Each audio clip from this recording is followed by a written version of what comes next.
Hello students, good morning. Once again I welcome you to the today's science class. Beta, as you know, last time we completed two activities in which first activity we study that is chlorophyll is essential for photosynthesis, and then after we study one more activity that is sunlight is necessary for photosynthesis. ये दोनों activities हमने कल पढ़ ली थी और आज के लिए हमारी नेक्स्ट एक्टिविटी है, उसका पर्पस होगा, एम होगा that is to show that carbon dioxide is necessary for photosynthesis. मतलब इस एक्टिविटी में हमें ये प्रूव करना है कि फोटोसिंथेसिस प्रोसेस के लिए कार्बन डाइऑक्साइड गैस जरूरी है। यहां पर देखिए बेटा, फर्स्ट में डायग्राम दे रखा है आपको। हमने यहां पर क्या करा, टू प्लांट्स को अरेंज किया, पोटेड प्लांट्स सेम साइज के होने चाहिए, और दोनों को हमने पहले कुछ टाइम के लिए शेडेड पोर्शन में छाया वाली जगह पर रख दिया जहां उनको सनलाइट नहीं मिले। उसकी वजह से क्या होगा कि इसमें जो भी स्टार्च कार्बोहाइड्रेट पहले से अवेलेबल है it is used up by the plant. उसके बाद क्या हुआ, इसमें हमने क्या करा, फिर दोनों पोटेड प्लांट को हमने सनलाइट में रखा, लेकिन उसमें से एक और दोनों को पॉलीथीन से कवर कर दिया। इसमें फर्स्ट नंबर जो आपके पास है उसमें हमने सोडा लाइम, एक कंटेनर के अंदर, एक बर्तन के अंदर एक केमिकल होता है सोडा लाइम, उसको रख दिया और पूरे को उसको पॉलीथीन बैग या इलास्टिक लगा करके इलास्टिक बैंड से पैक कर दिया। दूसरे वाले में हमने क्या करा, सोडियम हाइड्रोजन कार्बोनेट, मतलब सोडियम बाइकार्बोनेट बोलते हैं उसको, इसको लगा करके पॉलीथीन से कवर किया और उसमें क्या हुआ, हमने इसको क्या नाम से पैक कर दिया। और उसके बाद देखिए क्या हुआ, plants are left in sunlight for 2-3 hours. तो 2-3 घंटे के लिए हमने क्या करा, उनको सनलाइट में छोड़ दिया। अब यहां पर ध्यान से देखना, उसके बाद दोनों प्लांट्स को सनलाइट में रखा, वाटर सप्लाई करते रहे। हम देखेंगे कि इसमें पॉलीथीन के अंदर जो पहले कार्बन डाइऑक्साइड एयर में अवेलेबल थी उसको तो सोडा लाइम जो केमिकल रखा हुआ है उसने एब्जॉर्ब कर लिया। मतलब कि पॉलीथीन से पैक करने के बाद इसके अंदर जो भी कार्बन डाइऑक्साइड अवेलेबल थी वो उसको प्लांट यूज नहीं कर पाया। उसको क्या करा, ये सोडा लाइम जो था इसने खुद एब्जॉर्ब कर लिया इस पॉलीथीन के अंदर जितनी भी CO2 थी उसको। लेकिन ऐसा काम इसमें नहीं हुआ, सोडियम हाइड्रोजन कार्बोनेट के अंदर ऐसा नहीं हुआ। अब उसके बाद क्या हुआ देखिए, अब हमने क्या करा, उसके बाद दोनों की एक एक लीफ को हमने प्लग आउट कर लिया। ध्यान से देखिए, what is the function of, जिसमें हमने सोडा लाइम यानी कि सोडियम हाइड्रोक्साइड रखा था उसने तो क्या करा, एब्जॉर्ब CO2, इस पॉलीथीन के अंदर जो भी CO2 थी उसको एब्जॉर्ब कर लिया।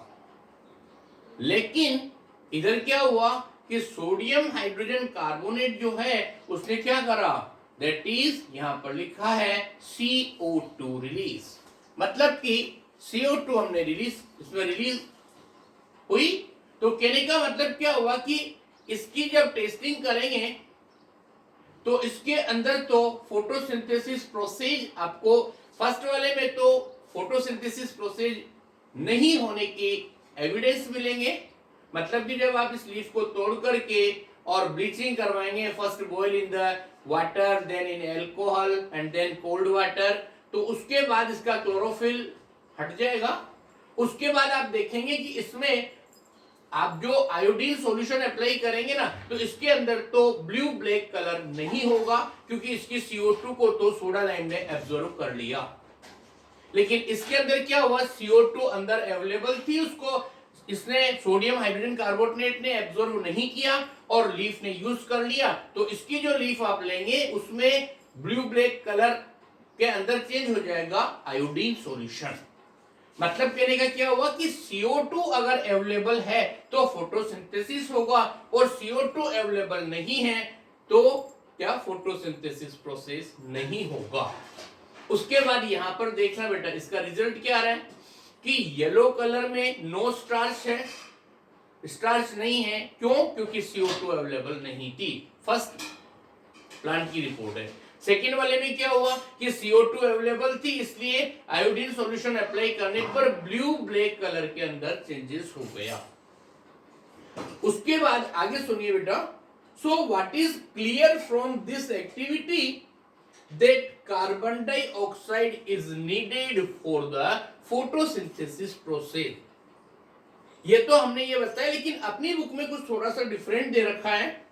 उसके अंदर एक पोटेड प्लांट लिया, उसकी आधी लीफ को तो हमने एक बोतल की कॉर्क के अंदर डाल दिया, उसमें क्या था? सोडा लाइम, मतलब पोटेशियम हाइड्रोक्साइड अवेलेबल था। जो लीफ बोतल के अंदर आधी एंटर हो रही है, इंसर्ट हो रही है, उसमें तो फोटोसिंथेसिस प्रोसेस नहीं होगा, क्योंकि उसके अंदर की जो CO2 थी वो तो सोडा लाइम ने, पोटेशियम हाइड्रोक्साइड ने खुद एब्जॉर्व कर लिया, और बाहर वाली जो लीफ है उसके अंदर फोटोसिंथेसिस प्रोसेस होगा। तो ये अपना इस एक्टिविटी के अंदर दिया गया था। उसके बाद नेक्स्ट टॉपिक आता है बेटा about our heterotrophic nutrition. Please look here, heterotrophic nutrition. तो यहां पर सुनना बेटा, हेट्रोट्रॉफिक न्यूट्रिशन के बारे में हम बात कर रहे हैं। एक बार दोबारा वापस से पूरा रिप्ले बता रहा हूं मैं आपको। फर्स्ट में हमने पढ़ा photo by the process of photosynthesis, देख लेना, by the process of photosynthesis mode of nutrition की बात की हमने। फर्स्ट जो हम पढ़ चुके वो था ऑटोट्रॉफिक न्यूट्रिशन, और इसमें क्या होता है, ग्रीन प्लांट्स अपना फूड बनाते हैं फोटोसिंथेसिस से, वो सारी बात हमने पढ़ी। यहां पर लिखा हुआ था ऑटोट्रॉफ में, ऑटो मतलब होता है सेल्फ, और ट्रॉफिक मतलब होता है न्यूरिशमेंट। अब सेकंड ऑप्शन ले रहे हैं बेटा, that is the heterotrophic nutrition. पहले भी हमने आपको बताया कि हेट्रोट्रॉफिक न्यूट्रिशन क्या होता है। यहां पर लिखा बेटा, the word heterotrophic is the combination of two word that is hetero plus trophs. यहां पर देखना बेटा, हेट्रो मींस होता है अदर्स एंड ट्रॉफोस मींस होता है न्यूरिशमेंट।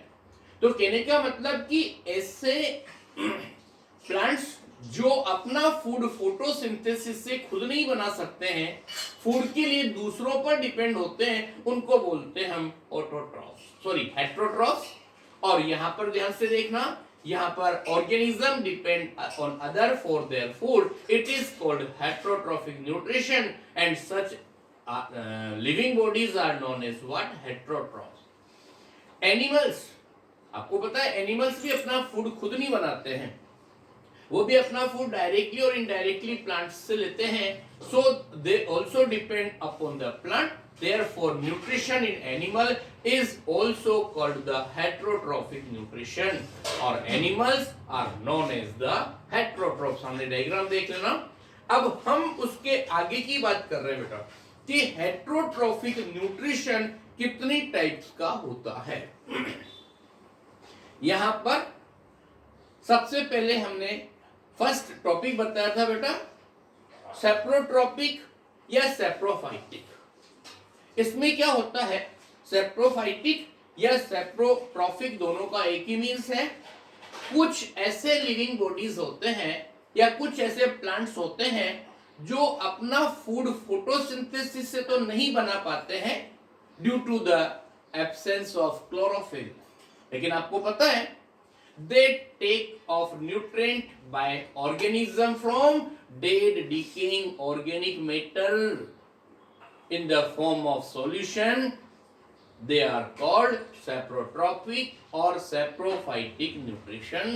कहने का मतलब कुछ ऐसे प्लांट्स होते हैं जो अपना food dead decaying organic matter से काम यूज लेते हैं, वो कहलाते हैं सेप्रोट्रॉफिक या सेप्रोफाइटिक, दोनों का एक ही मीन्स होता है, और उसका हम बोलेंगे that is the saprotrophic nutrition. इसमें कुछ नेम्स आ रहे हैं आपके पास। फंजाई, फंजाई में एक बहुत कॉमन नेम सुन रखा होगा बेटा आपने, that is the mushroom. Indian orchid, snow orchid, ये ऐसे एग्जाम्पल होते हैं जो सैप्रोफाइट होते हैं। इनमें क्या होता है, लेक ऑफ क्लोरोफिल। इतनी बात समझ में आ गई। अब इसमें कुछ बातें हम आपको बता रहे हैं, पहले ध्यान से सुनना। इसमें जो कुछ साइंस बिट्स की बात कर रहे हैं बेटा हम, आपकी बुक में साइंस बिट्स में लिखा हुआ यूग्लिना। यूग्लिना एक ऐसा लिविंग बॉडी है जिसको हम प्लांट्स की कैटेगरी में भी काउंट कर सकते हैं और एनिमल्स की कैटेगरी में भी काउंट कर सकते हैं। क्योंकि यूग्लिना क्या है, उसके अंदर क्लोरोफिल भी अवेलेबल होता है, तो वो अपना फूड फोटोसिंथेसिस से प्रिपेयर कर लेता है। इसके अलावा ये तो प्लांट्स का साइन हो गया, और इसके अलावा वो उनमें कोई लोकोमोशन के लिए, चलने के लिए ऑर्गन होता है एनिमल्स की तरह, तो उसको हम एनिमल कैटेगरी में भी मान सकते हैं। इट मींस यूग्लिना के अंदर दोनों चीजें हैं। और डार्कनेस के अंदर क्या होता है, जब सनलाइट अवेलेबल नहीं होती है तो वो एनिमल्स की तरह फीडिंग भी करता है, छोटे छोटे स्मॉल यूनिसेलुलर ऑर्गेनिज्म। मतलब कहने का है कि euglena is known as the animal और एज द प्लांट आल्सो। मतलब ये एक यूग्लिना ऐसा लिविंग बॉडी है जिसके अंदर प्लांट फीचर्स भी मिलते हैं और एनिमल फीचर्स भी मिलते हैं। इसके बाद आगे सुनना बेटा, next one that is the symbiotic plants. क्या होते हैं सुनिए आप। सिम्बायोटिक प्लांट्स की बारे में हम बात करें, यहां पर ध्यान से देखिए। सिम्बायोटिक प्लांट्स का मीन्स है यहां पर that is relationship between, yes इसमें देखो, some plant do not have chlorophyll and they can not synthesise their own food by themselves. Such plants are known as non-green plants. They depend on other organisms for food. Such plants are heterotrophic mode of nutrition. पढ़िए था अपन ने। Some of them are called parasites. पहले बात सुनना बेटा। अब इसमें हमने सेप्रोफाइटिक की बात कर ली, उसके बाद नेक्स्ट आ रहा है पैरासाइट। पैरासाइट में क्या होता है, कोई भी लिविंग बॉडी, कोई भी प्लांट्स जो नॉन ग्रीन प्लांट्स होते हैं, वो अपना फूड ग्रीन प्लांट्स से लेने के लिए डिपेंड होते हैं, तो वो कहलाते हैं पैरासाइट। इसमें एक नेम आ रहा है आपके पास में, दैट इज द अमरबेल और कुस्कुटा। यहां पर देखना आगे लिखा है, parasite is an organism which live on or inside the body of other organism, take shelter and food from that organism. The host in this case is always at loss. एक बार दोबारा बता रहा हूं मैं, हेट्रोट्रॉप्स के अंदर first हमने पढ़ा सेप्रोट्रॉप्स या सेप्रोफाइट्स। उसके बाद एक और बात हम पढ़ रहे हैं बेटा, पैरासाइटिक। पैरासाइटिक मतलब होता है कुछ ऐसे प्लांट होते हैं जो फूड के लिए दूसरों पर डिपेंड होते हैं, उनमें क्लोरोफिल नहीं होता है, तो वो फूड दूसरों से ऑब्टेन करते हैं। जो फूड ऑब्टेन करता है वो पैरासाइट कहलाता है, और जिससे फूड ऑब्टेन करता है वो होस्ट कहलाता है। इसमें होस्ट को हमेशा नुकसान होता है। इसमें कुछ नेम आ रहा है बेटा, एक एग्जाम्पल है कुस्कुटा और अमरबेल। तो कहने का मतलब ध्यान से सुनना, कुस्कुटा या अमरबेल जो होती है ना, उनमें कुछ रूट लाइक स्ट्रक्चर्स होती हैं जो होस्ट के बॉडी के अंदर, प्लांट बॉडी के अंदर एंटर कर जाती है, और उनका जो प्रिपेयर्ड फूड होता है बाय द फोटोसिंथेसिस, वो उसको अब्जॉर्ब कर लेते हैं। और इसमें कुछ नेम और हैं, mistletoe, rafflesia, yellow rattles. These are what some example of the parasitic plants. आगे और कुछ लिखा है बेटा, yes, plants that do not have chlorophyll are called non-green plant. Plant which live on other plant for food are called parasitic plant. Okay, this is enough. Now next we will study next time. Thank you very much.